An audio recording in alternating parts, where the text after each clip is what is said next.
school. The school that is around us 24/7 since the beginning of existence. I'm Mitchell from Australia, just a student like the rest of us in this beautiful flat earth school, learning every day from the teacher, our natural world around us. Hope everyone's happy and healthy today. See Michael Khan in the chat. Hey Michael, how are you, mate? Jess Palmer says she loves the work. Keep up the work, teacher. Yep, keep up the great work, flat earth school teacher. I can't claim myself to be a teacher. Just sharing the knowledge I've learnt from the flat earth school around me. I was going to do a very different show today, but there is another stream going at the moment. Do you want to step on Quantum Eraser's toes? He's doing a great expose, if you want to call it, of Dr. Bob, who thinks he knows how to use sextants. So I've titled this show instead, I'm going to do a very different show. No problems on flat earth. Us flat earthers, we have no problems. We can just sit back. We can come out to places like this. I'm back here at Kiama, in the harbour, nice and calm. Just sit back and relax. Look at the palm trees, watch the sun coming up. See the crepuscular rays just over there. And just know. We just know that it's flat, level, stationary, enclosed.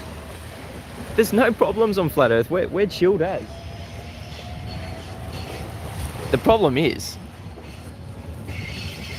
on the Globers side, exclusively on the globe believing zealot side. Unfortunately, they have many, many problems. And I'm going to try and finish off that list of problems today. I only got through 5 of 100 last week because we just had so much to talk about. Today's just going to be a chilled back show. It was going to be a big debunking of another desperate anti-flat earther who desperately wants my attention.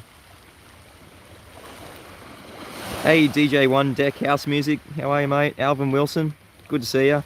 Good morning. Hiding your flirfs from Mr. Sensible, utter destruction of my debunk video.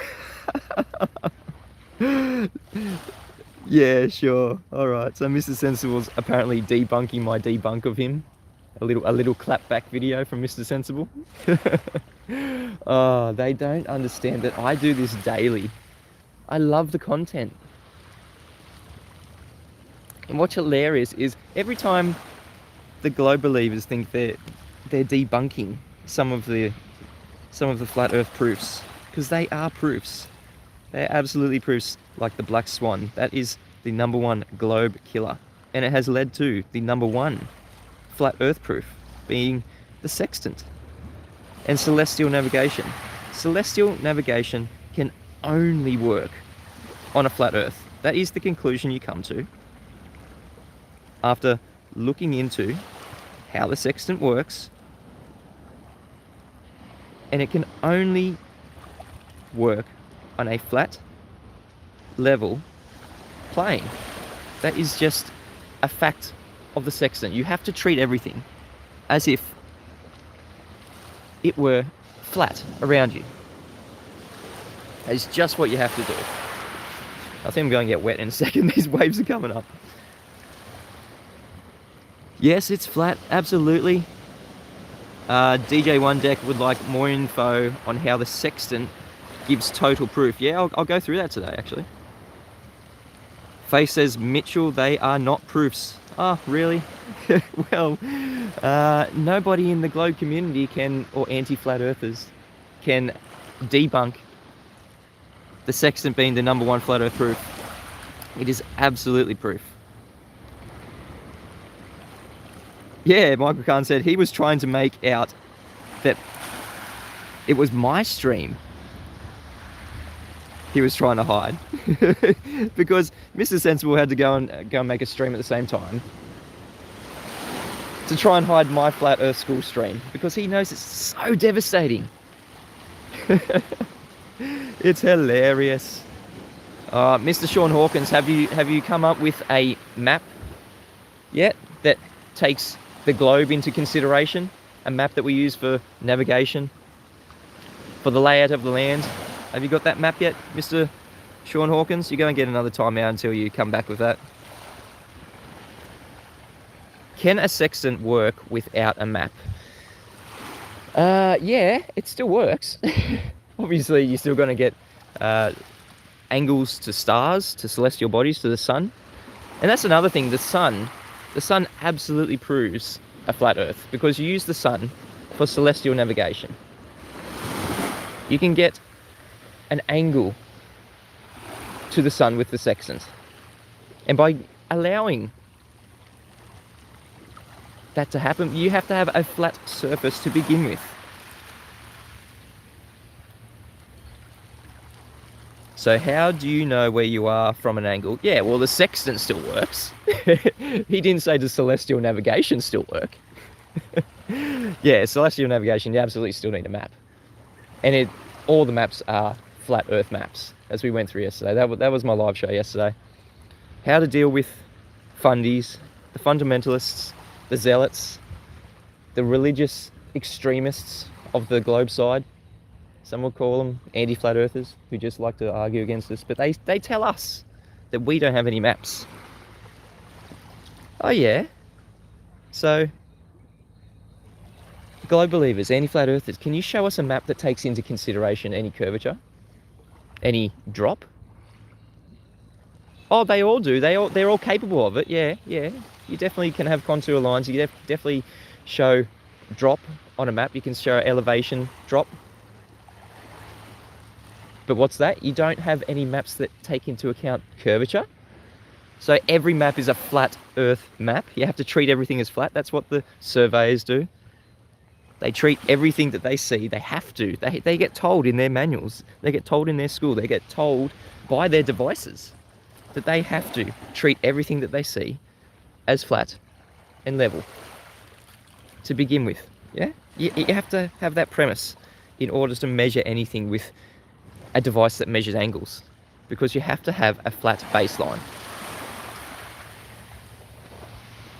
And where's that flat baseline going? This is the big problem for the globe. Sextants don't work on a globe. Number one, they're meant to have a curved surface in all directions going out from them. Yeah. So how are you going to get a 90 degree from that sun? So the sun's right there. The sun has a GP, a geographical position. Yeah, easy for you to say. That's a position on the Earth where it is 90 degrees overhead. Yeah? So all the navigational stars have GPs, geographical positions. The sun has a GP, the moon has a GP, and it's all predictable. It's all known where it's going to be. It's a cycle. It's in the air almanac. It's in the nautical almanac.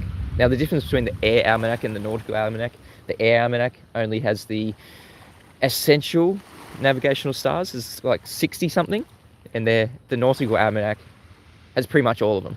So it's just the size of the material that you want to be carrying around, and they are predictable. So you shoot an angle with the sextant to something like the sun. We'll use the sun for example because the sun absolutely proves a flat Earth. See this reflection? See this reflection on the water right here? That reflection absolutely proves a flat Earth. You can only have it on a flat surface. Yeah, there's no hot spots there. It's a nice straight reflection to wherever you are. Now I'm going to move this over a little bit because that sun is a bit bright. Just going to show you guys the rest of the harbour here. It is beautiful. That's why I picked this spot. There's lots of palm trees around. And the sextant is not a problem on the flat Earth. We have no problems on the flat Earth. Yeah, we have maps, as I detailed yesterday. We definitely have all the navigational maps, all the layouts of the land. They're all flat Earth maps. You can use the elevation tool. You can go from any point on Google Maps, on Near Maps, on any map that has an elevation tool. You can use the elevation tool and do the elevation profile, and you will never ever see any curvature at all. There's no curvature measured. Yeah, and that's built into the maps because the maps had to be made with the premise that everything beneath their feet, the surveyors, oh, I'm going to get a bit wet here, might move up the beach a bit. Yeah, the premise with the surveyors, they had to treat everything as flat. Yeah, so obviously the maps are going to come out as flat. And the geodetic surveyors, they first have to do the same as plan surveyors. They have to treat everything as flat, and then they run their measurements through a calculation of what the curvature is meant to be. Yeah, using a range of 39, 59 miles. Black swan. Yeah, you're gonna need half of that, aren't you, Globers? Gonna need half of that. So when you're shooting a straight line with something like a theodolite or a sextant, something that measures angles, obviously you need a flat baseline. That's just a premise, a fundamental premise of a triangle. Because you do triangulation, you have to have a flat baseline. And where is the flat baseline going to? Can anyone tell me? Where are you looking straight through with the... Where are you looking straight through to, through the sextant? The horizon. That's in all the user's manuals. You have to use the horizon as the baseline.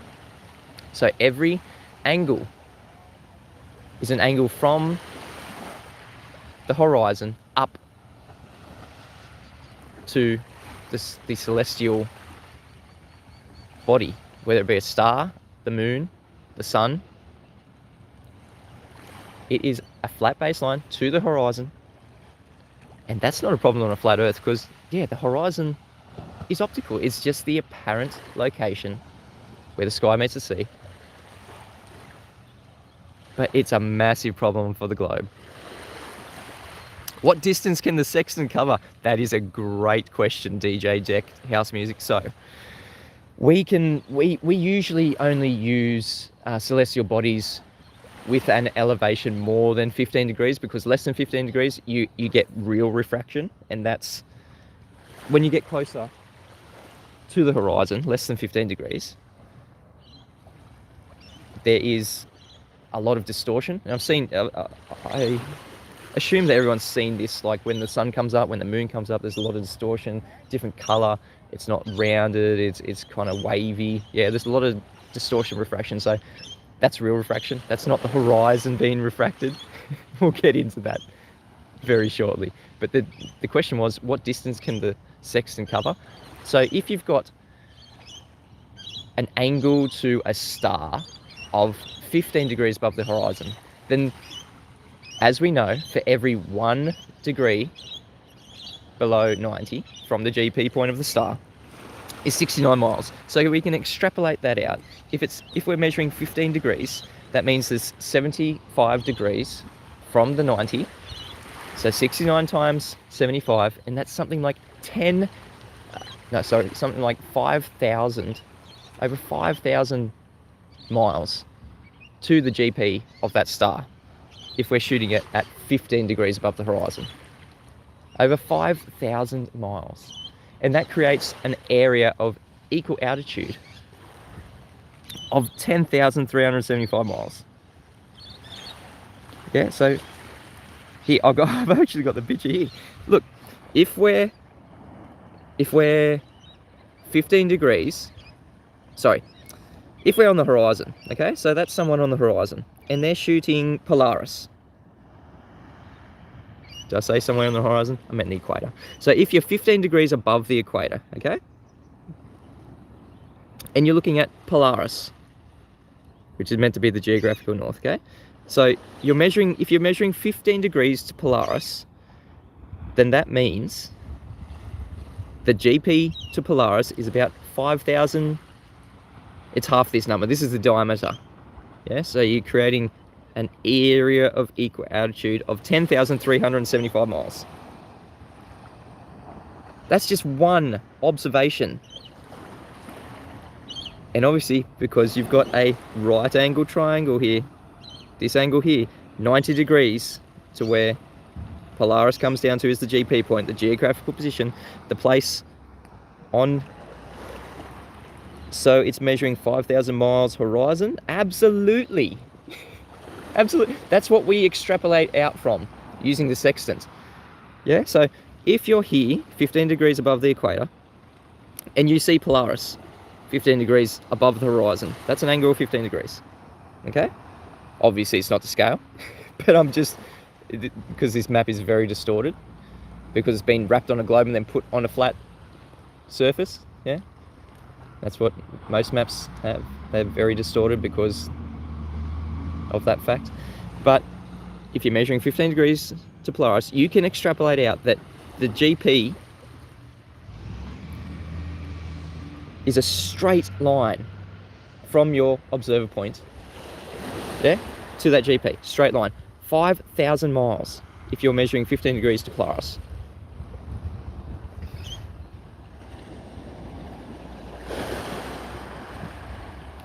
And that creates an area of equal altitude of 10,375 miles if you're seeing Polaris at 15 degrees above the horizon.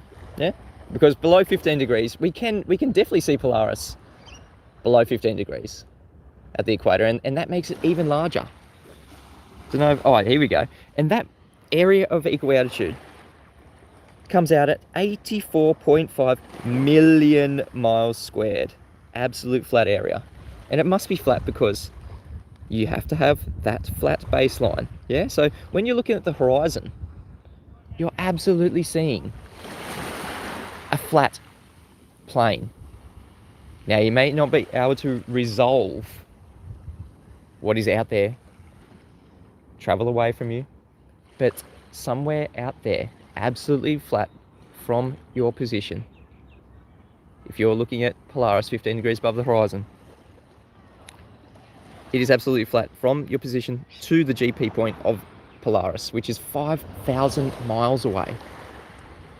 Area of equal altitude of 10,375 miles. And that circle has to be, everything inside that circle has to be flat, because you're measuring not only a 90-degree angle, but you're measuring these angles. Yeah, it only works on a flat Earth. So if it was a globe, it can't produce a straight line. Yeah, it can produce a straight line, but it's not going to the GP. We've got a curve. I wonder if I've got a little image of the problem it creates on a globe. Not sure if I do at the moment, but you can, yeah, maybe.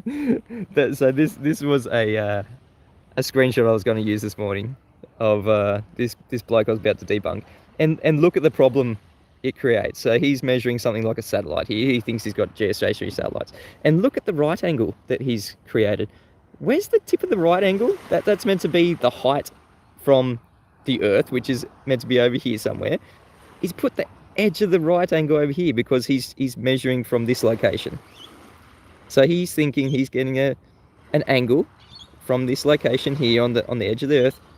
He's measuring an angle to what he calls the geostationary satellite. And where's the geostationary satellite's GP point? A couple of hundred miles beneath the Earth, a couple of hundred kilometers beneath the Earth. This is the problem that it causes for the globers. Us flat earthers, we have no problems.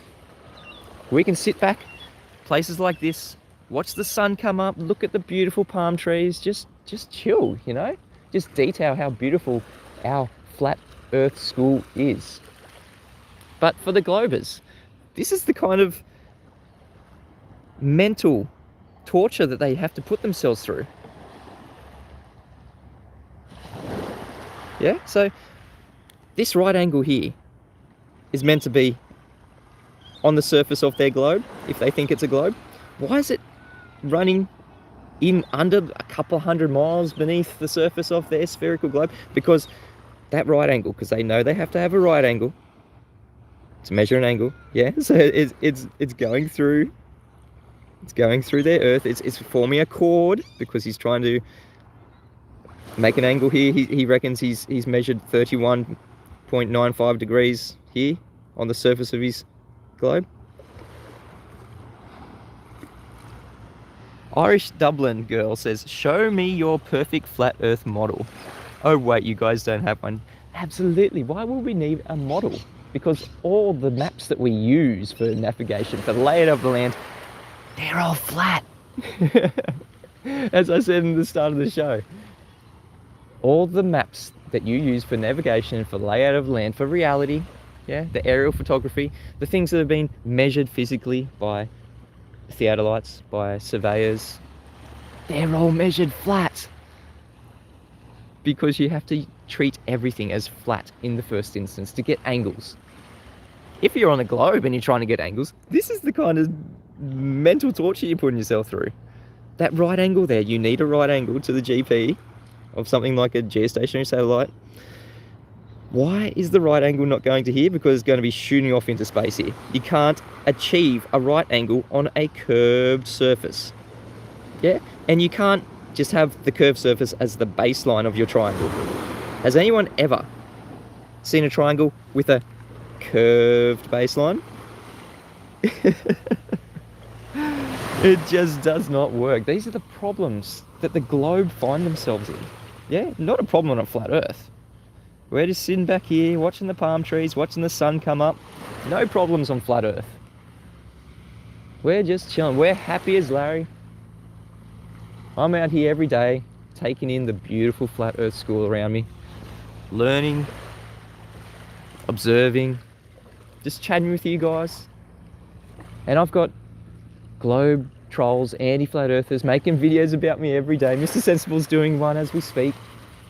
I'll be debunking. First, it's going to be Where's Wally. He's first up. He's got first dibs. He was so desperate to get my attention. I was going to debunk him this morning, but there's another stream going on another channel. Quantum Eraser, he's debunking Dr. Bob, the science guy, the pseudoscience guy, about the sextant. The same topic that we're kind of talking about, but he's going really in depth. So that'll be tomorrow. Going to be debunking Where's Wally's 8. He doesn't even call them proofs. He says signs of the globe because, yeah, he knows he hasn't got proof. He knows he's only got, maybe it might look like the globe. Yeah, he calls them signs, but I'm going to call them. He's putting it forward as proof, so I'm going to call it his 8 globe proofs.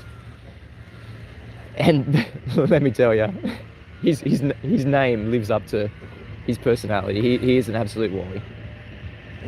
Yeah, you bloody Wally. It's not a nice name to be called, but he calls himself a Wally. But I digress. I'm just chilling out here today. Just taking it all in. Hope you guys are happy and healthy. Dusty Rider, how are you, mate? I think I better shout out my patrons. You guys are awesome. Thank you so much. Please sign up to Patreon. Patreon/Mitchell from Australia. If you enjoy my work, if you want to support me, if you support the things you like or what you like goes away, sometimes I'll probably still be going here if I didn't have any patrons. I don't really mind. I would like to make some money because this is meant to be my income. So smash the super chat. But to my beautiful patrons, Dale Bourne, John Furr, Dusty Rider, Globe Clee T, Tristan Trickers, Will Brax, Ronald Jurek, BMLSB 69, John Swartz, Brian Leakey, Alec One Show, Michael Kahn, who's in the chat, Dusty Rider, I think I already said you're in the chat too, Malcolm Foster, Angie S, Dawn Judds, Paul on the Plane, DITRH, David Weiss. And there's a couple others. I'm really sorry. There's 3 others. I haven't updated the list. I think I've got 19 patrons at the moment. You guys are all awesome.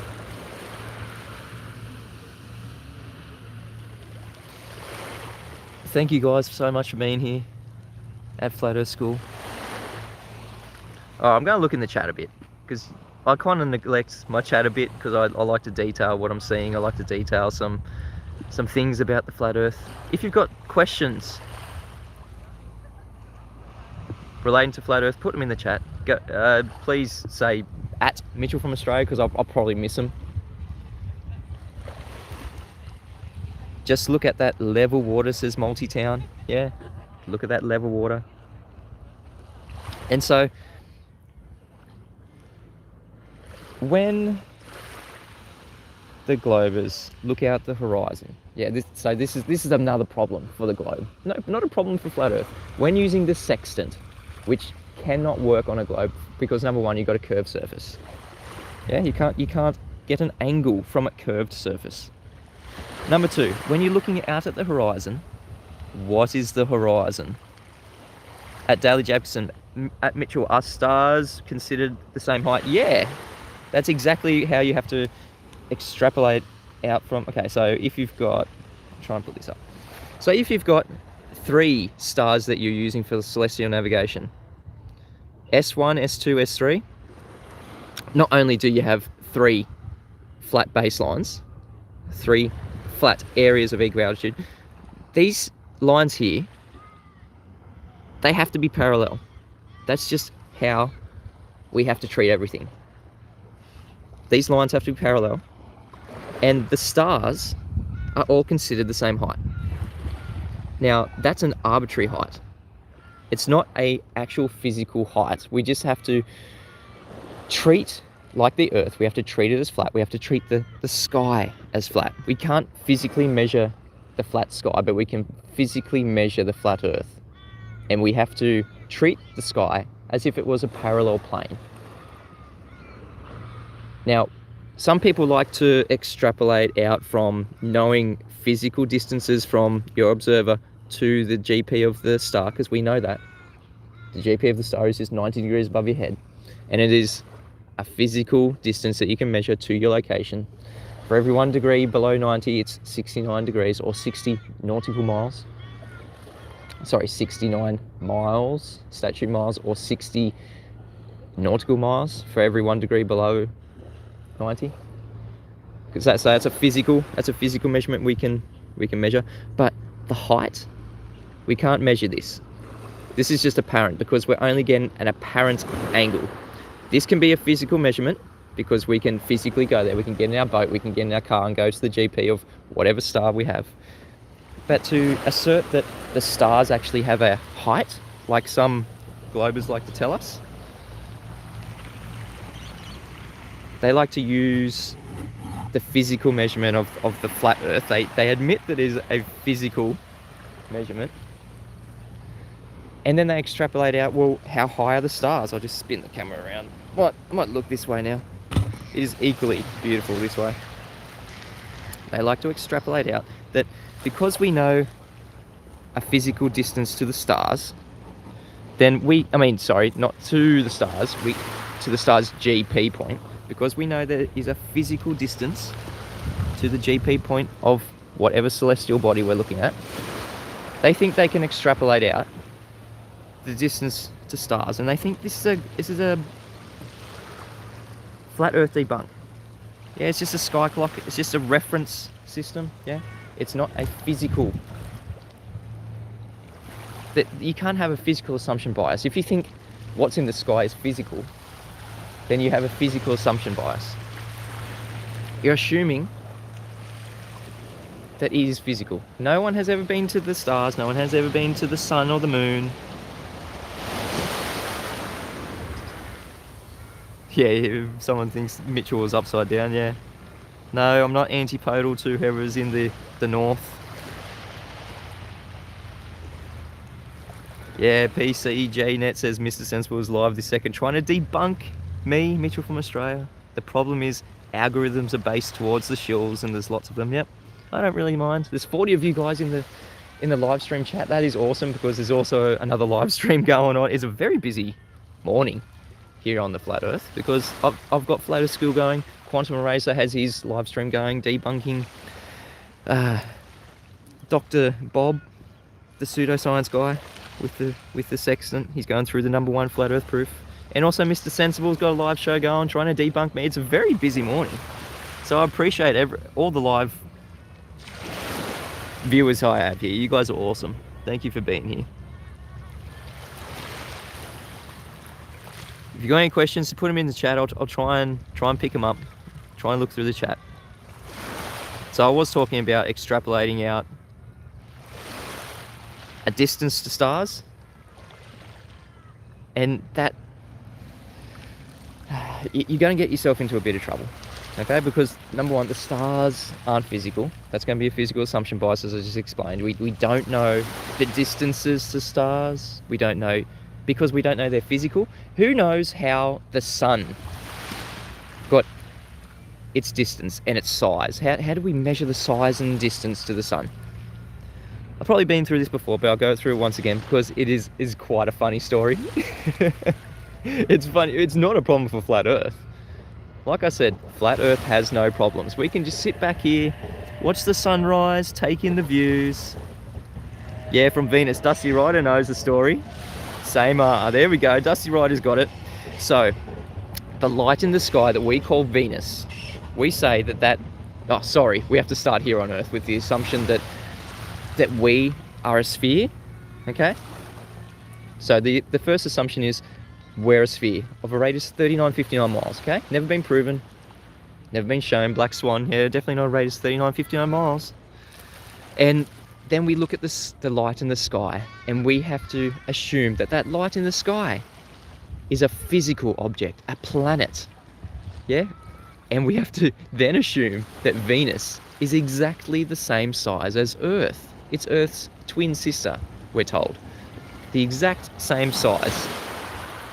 Yeah, it's already getting pretty ridiculous, isn't it? And then, after assuming those things, assuming that we're a sphere, radius 3959 miles, assuming that Venus is a physical thing, that light in the sky, and it also has a radius of 3959 miles. So we then have proven the size of Venus. That's how they prove the size of Venus. Just by looking and go, yeah, I reckon that's about the same size as this. And we're both spheres. And then when we see Venus transiting the sun, yeah, the transit of Venus across the sun, because we know, or think we know, or pretend we know, or imagine that we know the size of Venus, we can time how long it takes Venus to transit the sun. And using Kepler's third law of interplanetary motion, we're begging the question again. We're assuming orbits, yeah, assuming that light in the sky, Venus, is orbiting around the sun, and we're orbiting around the sun. All these assumptions, these are, but there's no physical measurements here. Can anyone point out any physical measurements? Yeah. And then we can extrapolate out a distance to the sun, because we know we can assume the size of Venus, and then the distance, the time that it takes Venus to transit the sun, we can then assume the size of the sun. So we've got a size of the sun just from looking at a little light in the sky going across the sun, assuming that it's physical, assuming that it's the same size as us, assuming that we're a globe, yeah, everything's spherical. All these assumptions, now we've got the size of the sun. And then when we've got the size of the sun, we can get a distance to the sun. Can anyone see, just point out one problem that the globe has? It's not a physical measurement, maybe. You're assuming everything, you're begging the question, you haven't proven that. The number one assumption is you have not proven that we're a globe in the first place. Absolutely ridiculous. That's how the official narrative, that is on in the history books for how we got the distance and size of the sun. Yeah, some people might not know that, but now you do. Multitown says, tell us where the geometric horizon is. Yeah, exactly.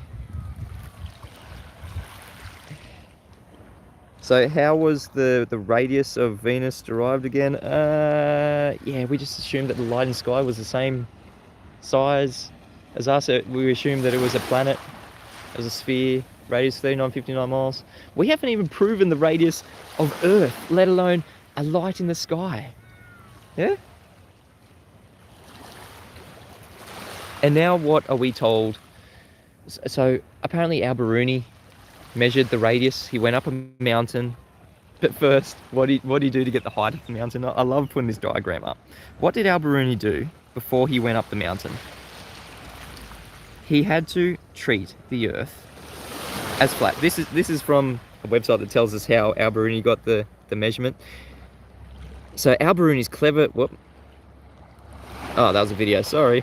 So Alberuni's clever strategy was to measure the elevation angles, yeah, A and B, from 2 points, A and B. So this is the mountain here, height of the mountain, that's what he's trying to find. And he has to treat everything as if it were a flat level plane to get the height of the mountain. It even says down here.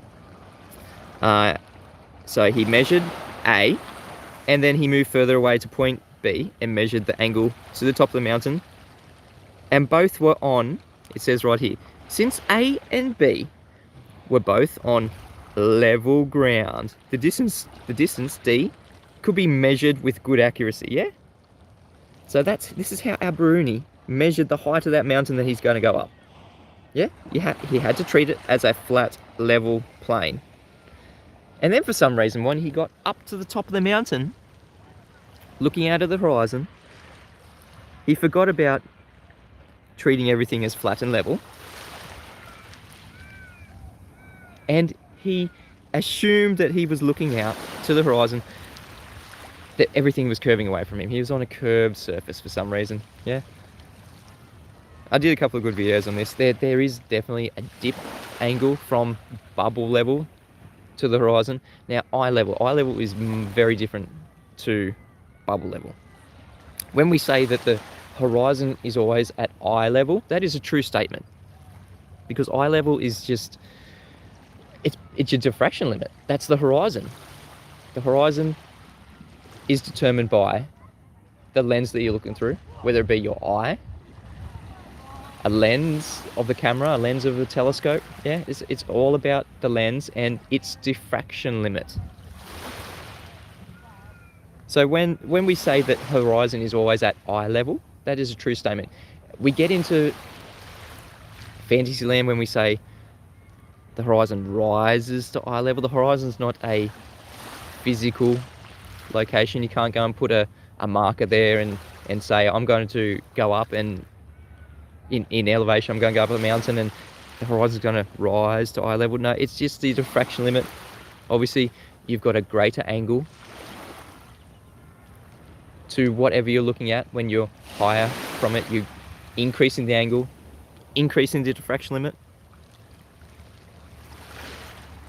And so Alberuni was looking out at the horizon. He was measuring a dip angle. He was assuming that because there was a dip angle, the Earth was curving away. So he assumed that it was a physical Earth curve horizon to do geometry. Yeah, to do a physical shaped derivation. Yeah, so he extrapolated out within, I don't know, 1% of the accepted 3959 miles.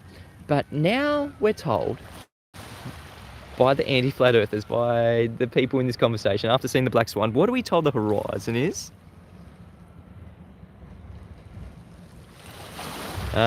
Mitchell from Australia, do I know Beck Oz? No idea. So now we're told that horizon, it's not a physical thing that blocks boats. Yeah, the boats that go over, that blocks the bottom of buildings, that blocks things as you get further away. No, it's now not a physical thing. Nobody has ever claimed that the horizon is physical Earth curvature. We can never see the geometric horizon. What the hell was Alberuni looking at? Anti-flat earthers. Yeah, we've got no problems here on flat Earth. The problems lie solely with the globe believers, with the anti-flat earthers. We can just sit back and chill. We're looking here at the sun rising, the sun coming out over our beautiful flat plain. It's a bit too bright, so I'll just angle it right away here. We're just chilling. We're just talking about our flat Earth school around us. It is our teacher. We are all students in it. We're all learning. I'm just sharing my experiences with you guys, sharing what the flat Earth school has taught me.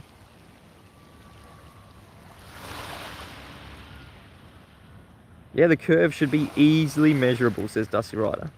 Why haven't we measured the curve? Why haven't we got a physical Earth curve measurement?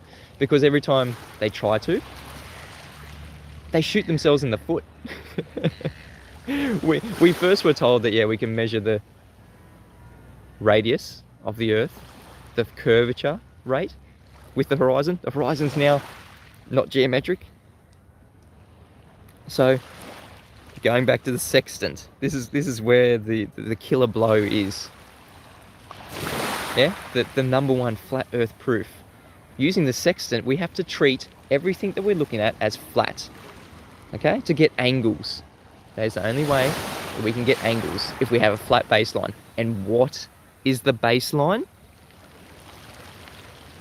Yep, it's the horizon. No comment. Good to see you, mate. He says he's here. How are you? Good to see you. What is the horizon now that we're looking through the sextant at? Is it a physical Earth curve? No, it's been refracted, so it's a big problem. We're not looking straight out the horizon anymore. Yeah, everything that we're looking at apparently is refracted, according to the anti-flat earthers, according to the globe believers. Everything is refracted.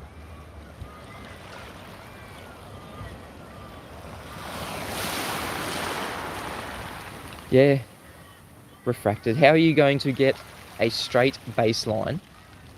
Forget about the curvature of the Earth for a second. If you've got a refracted horizon, if you think that you are trying to look straight at something like the horizon, and you think it's refracted, then that's bending. Yeah, we get told that the light rays bend around the curvature. Yeah, follows the rate of 7/6R, standard refraction.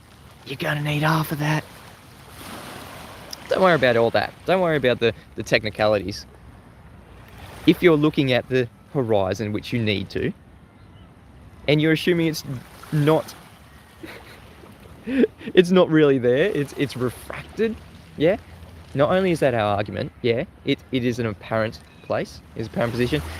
If you think you're on a globe, you have to believe that when you're looking at the horizon, it is a bent line to the horizon. Once again, can you have a bottom of a triangle with a bent line? Never. Schumann TV, good to see you, mate. Oxbow Spirit, how are you? Michael Kahn doing a good job keeping the globe trolls away, thank you. Really appreciate it.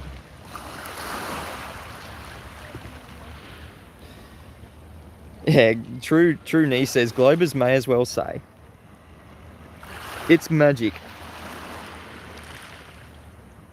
Which is perfect, says Disney and NASA go hand in hand. Yep. Beck says they like Gasbella in a vacuum. Steffa says Von Braun, yeah. Victor Von Braun. One of the main Nazi scientists that got America to the moon, apparently. That did all the rocket science, yeah. You know, rocket science, being a rocket scientist, that used to be a term for people who were like mentally challenged, like crazy. You're a bloody rocket scientist, you're mental. And now apparently we use it as a good term. Like, oh, it's not rocket science, as in rocket science is so hard. How times have changed. Yeah, Von Braun, the Nazi. Yeah, we're getting a bit away from the topic, so getting back onto the sextant. The sextant is a big problem for the globe believers. It is a massive problem. No problem on flat Earth. We know it's flat. Yeah? We know the baseline from our observer point to the horizon, which you need to view the horizon through the sextant and line up the star. It's got a little movable dial on it that with a mirror, and you move it until the star or the sun or the moon appears to be on the horizon. Yeah, and you need the horizon for the baseline, and then you're measuring an angle. So you've got the straight line from your observer point to the horizon. You measure an angle, a vertex, from your observer point to the celestial body. That's two straight lines. The third straight line is from the celestial body straight down to the GP point.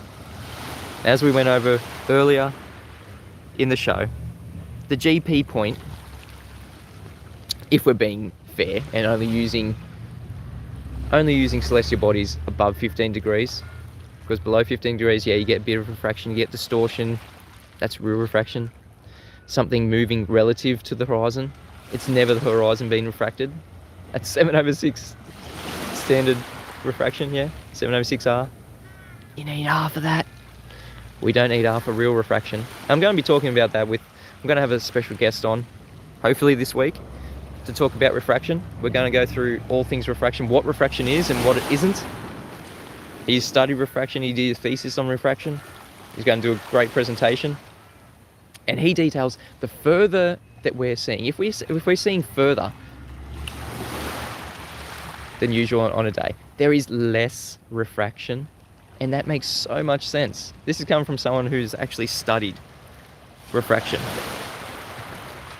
Yeah, so if we're seeing further on a certain day, there is less refraction. More refraction is where you can't see as far. Yeah, all those white swans that we're given. So when we're seeing black swans, it's actually less refraction. He's going to detail how that works. But back to the sextant. So you've got 3 straight lines for triangulation. One straight line from the observer point to the horizon. Yeah, it has to be straight. If it's refracted, it's not straight. You've got a bendy line. Doesn't work if it's a refracted horizon. Doesn't work if it's a curved surface. 2 things that absolutely kill the globe. It's another globe killer, but it's a flat earth proof because we have to treat everything as flat. From the observer point to the horizon, 1 straight line. Second straight line, from the observer point up to the celestial body, 2nd straight line. 3rd straight line, from the celestial body down to the GP point. And it can be as far away, if we're using something 15 degrees above the horizon, as far away as 5,000 miles to the GP point. Yeah? So we can measure 5,000 miles absolutely flat. And that creates an area of equal altitude, a big circle, so the radius from the observer point to the GP is 5,000 miles. The diameter of that area of equal altitude is 10,375 miles if you're viewing some celestial body 15 degrees above the horizon. Because we know the linear relationship between, it's not just Polaris, between all stars, for every 1 degree that you're measuring off 90 is 69 statute miles or 60 nautical miles. Isn't that interesting how it lines up? We're using 360 degrees and every 1 degree is 60 nautical miles. That's how nautical miles came about. And that's minutes. So yeah, 60 times 60, 360, 60 minutes in an hour. Yeah, 360 degrees. Just some fun facts. Just how they... Yeah, I'm definitely not going to mention that guy, True Niece. Yeah, we went and tried to see the full moon rise yesterday. I was going to live stream it, but there was cloud at the horizon, unfortunately.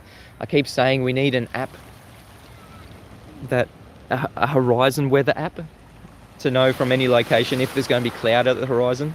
Obviously we know, say I'm here at Climber, I can look up Climber weather and I can see if it's partially cloudy, if it's rainy, if it's, you know, the weather for wherever I am, and that's just above my head. I need an app.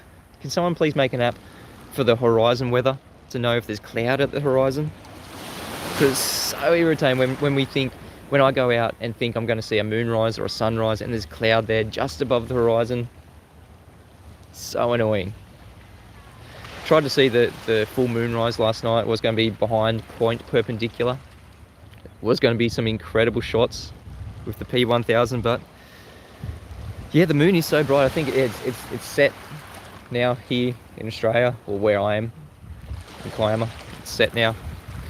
Unfortunately, didn't get any full moon shots.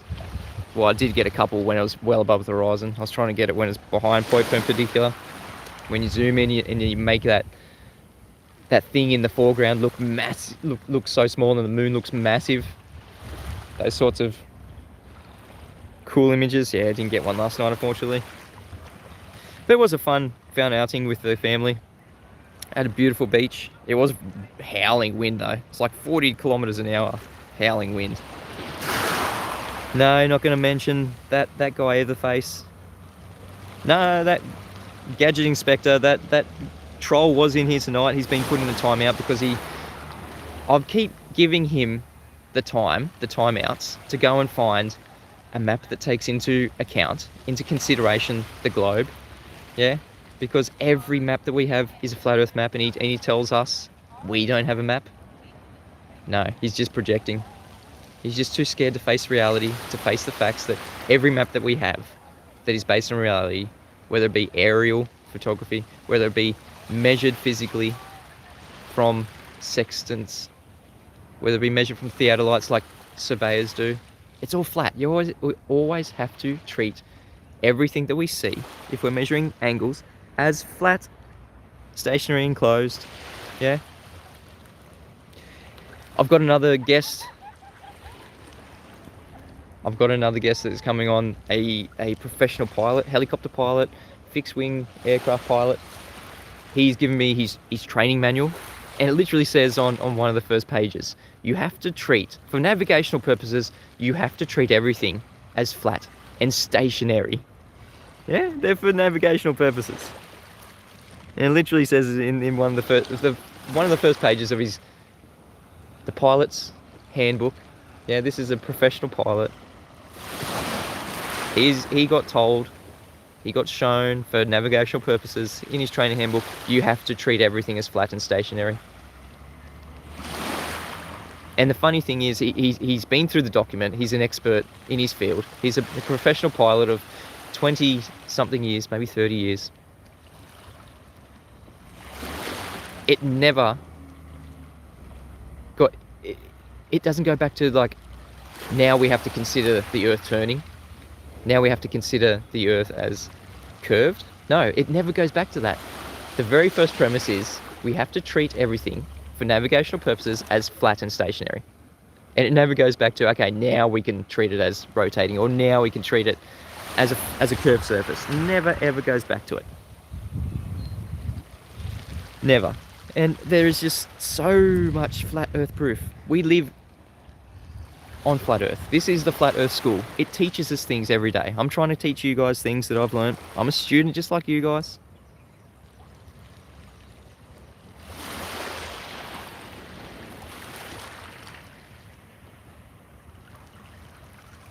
Yeah, I've got some great guests lined up.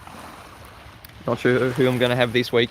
If we don't have the awesome bloke talking about refraction, I'll probably have some of the Ballbusters guests, Adam Meakin, Sleeping Warrior, Brian's Logic, a few of those guys. We're going to be talking about mass, maybe. What is mass? Again, another problem for the globe. It is an undefined term, or is defined as two things. It's either defined as a mole, which is the amount of matter in something, or inertia. Yeah, that's how it gets defined. You can't have both ways. What is mass, globers? Yeah? It is a big problem, and you absolutely need mass if you have things like gravity, if you have things like weight of things. Yeah? There's just such a mess for the globe. Here on Flat Earth has no problems. No problems on Flat Earth. We don't have any problems at all. In fact, our community is growing stronger and stronger every day. I encourage everyone to go to your app store and download the Flat Earth Sun, Moon and Zodiac Friend Finder. Sorry, the Sun, Moon, Zodiac Flat Earth app. And then sign up to the Friend Finder, because our community is growing by hundreds on this Friend Finder per day. It is a great way to meet up with people, just to talk about like-minded things. It's got a little chat on there. You can see the location, or the rough locations of everyone.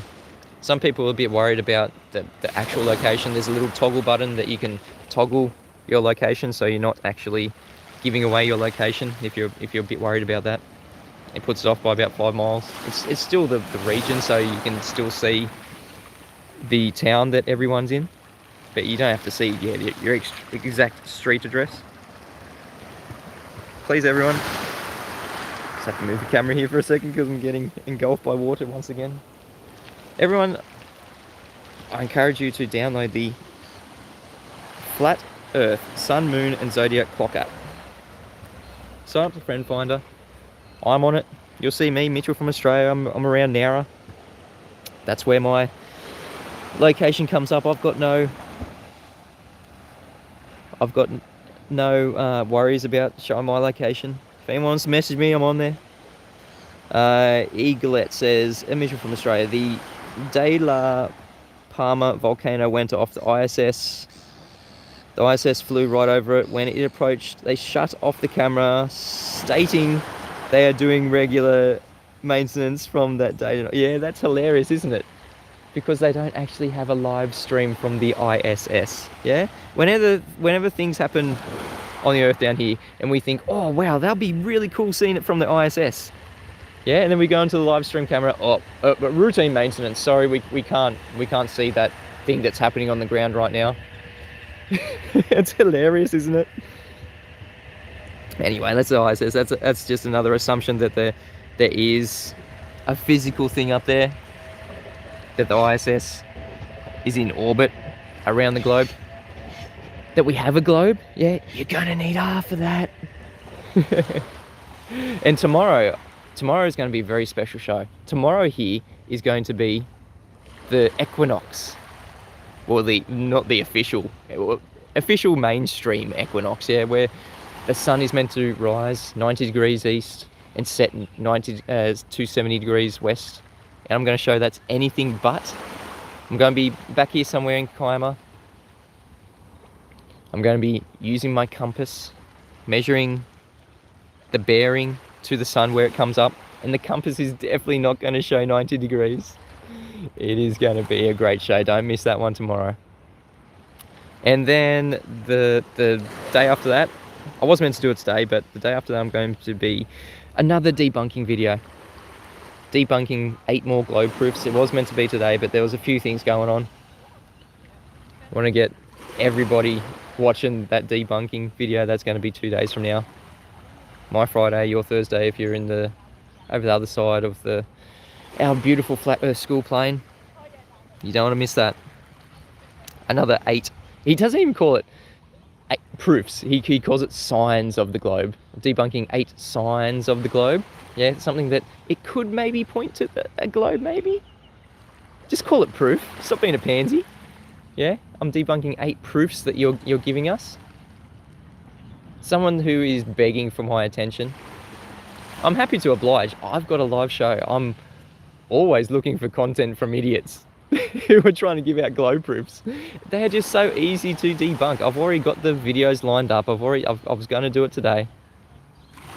But Quantum Eraser was having a live stream, so I think that must be finished now because I've got a lot more viewers than I did at the start of the show. Do you want to step on Quantum Eraser's toes? He was doing a great debunk of Dr. Bob, the pseudoscience guy. Dr. Bob did some presentations about the sextant. Coriolis effect, how are you, mate? Yeah, I'll still have to do the vaccine control video, the vaccine control group ID. My mother-in-law, she actually paid for the physical card. She just got it in the mail, and it's a really cool, like if you sign up, you get a digital card saying, this person must not be vaccinated because you're part of a clinical study to see the effects of vaccinated people compared to non-vaccinated people. That is just a clinical study. It's based in the UK, but is available internationally to anyone. Sign up, you get a digital card. It's got your name, it's got your photo, it's got a little QR code that if you scan it, it goes to the website of the vaccination control group. And it says down the bottom, this person must not be vaccinated. Okay, so that's on the digital card. But if you pay $7, like my mother-in-law did, she actually got the physical card, and it says on the back, this person must not be discriminated. It's got all the international laws. It's awesome. It's just so good. It is more of a visual aid, just having that physical card, just to show people at the shops, show people at the service station, to get petrol or gas, if you will. It is just it could be the difference between getting groceries and fuel and not getting it, yeah, because it's starting to be, well, here in Australia they're kind of backing off a little bit. In some states they're backing off, in some states they're ramping up the whole vaccine passport. But yeah, it's just something to consider. I will be doing a video on how to sign up to the vaccine control group. It's definitely not medical advice. Yeah, make an informed decision. Everyone is is entitled to that. Nothing is mandatory. It's just about the quality of, I suppose, life that you want. I've put myself in a difficult situation by not wearing a mask, not getting the vaccine. Yeah, it means that I can't be employed on most work sites, because now they're not only requiring mask, they're requiring vaccine passport, proof of vaccination. Yeah, so there's a lot of discrimination going on. Once again, not medical advice. Making it very clear, everyone make up their own mind. Informed consent. Everyone has consent, yeah? And I don't just talk about flat earth here. Anything that happens on our flat earth is worth talking about. Thank you all for being here today. I really appreciate it. Join me tomorrow for the equinox. I'm going to show how the sun absolutely does not rise at 90 degrees east and set at 270 degrees west on the equinox. That is just something that does not happen. It's going to be an earlier live stream because the sun comes up earlier here. It's not going to be 6 a.m. or 3 p.m. Central or 9 p.m. UK. Is going to be a bit earlier. I have to work out what time the sunrise comes up. Hopefully, fingers crossed, we can see the sunrise from the horizon where I am. Hopefully there's not going to be cloud at the horizon. But anyway, we'll see what the Flat Earth School has in store for us tomorrow. So thank you everyone for being here. If you feel like the earth turns on you, turn to Flat Earth School. It is around us 24/7 since the beginning of existence. I'm Mitchell from Australia. I'm a student, just like the rest of us here in this Flat Earth School. The Flat Earth School is the teacher. It teaches us things about its beautiful natural self every day. I'm just trying to get out here, do some demonstrations, show you guys a bit about what I've learned. So until next time, till tomorrow, keep it flat. God bless everyone. Thank you, Michael Kahn. Thank you, PCJNet. Thank you, Dusty Ryder. Thanks, Peter Fallows. Thank you, everyone. Gadget Inspector, you guys are awesome. Steffa, how are you? All right, until next time, keep it flat. See you tomorrow.